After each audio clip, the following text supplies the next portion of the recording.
Hi, good morning. Hi. Welcome to MB Motors. My name is Mikey B, and your name is? Nicole, nice to meet you. Hi, Nicole. How you doing today? I'm great. How are you? Awesome. Okay, during this segment, what we're going to be doing is cutting back and forth so we can explain what's been happening through this demonstration. Now, the first part of this is what we call the typical meet and greet.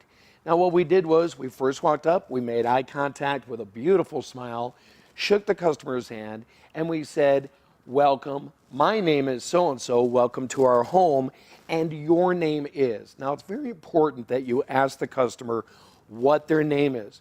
The customer will give you an answer back, and what they're giving you is permission on how they want to be addressed. There are three things as an advisor has to accomplish in a very small amount of time and very quickly with the customer. One is trust, which is huge in our industry. Number two is credibility. Are you the person that's really going to take care of my car? And number three, most importantly, is the relationship. What brings you in for? Just an oil change today. An oil change, okay. And are you having any other concerns, any other problems that we need to know about? Not that I know of, no. Great, so just an oil change. That's correct. Awesome. Now, in this other segment, we asked Nicole, she was coming in for an oil change, and I purposely asked her, is there anything else? Are there any other concerns? If you notice, a lot of your customers won't come in with a shopping list. Very rarely do they, and when they do, it's great for us, because then there's no miscommunication. And you'll be picking this up at 5:30, yes? Yes, 5:30. Great. Now, if you'll notice, the customer is coming in for an oil change.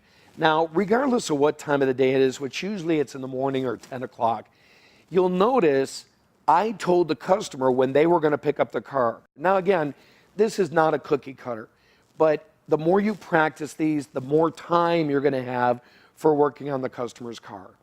Nicole, if you do me a favor, and if you would read me off your mileage while I get your VIN. Okay. 32,527. 32,527. Okay. Now you're probably wondering, why didn't Mikey B get the mileage? Is he lazy? No, that's not it. This is very important. We've got to get the customer involved in the write-up. Now, I know a lot of you say that you don't have time to do the under hood inspections and the customers don't like it. I'm going to show you how you can buy yourself time, but most importantly, keep that customer busy by getting them involved, keeping their mind active. Okay, Nicole, I'm just going to ask you if you wouldn't mind to start your vehicle again, and I'm going to have you turn your steering wheel all the way to the left. Okay. And while we're doing that, I'm going to run the lights with you too. Okay.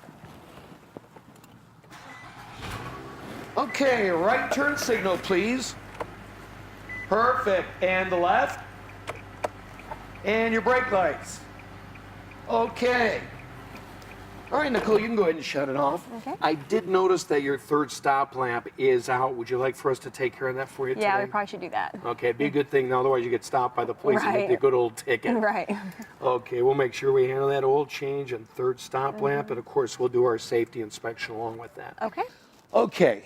Now, if you've noticed through this, I'm actually controlling the customer in a very polite way.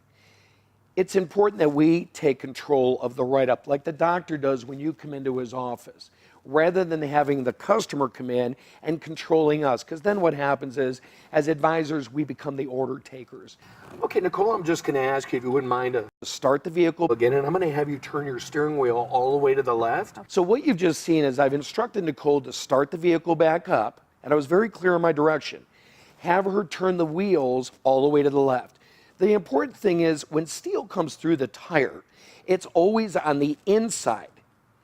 What the customer sees, can feel, smell, and touch, it becomes reality.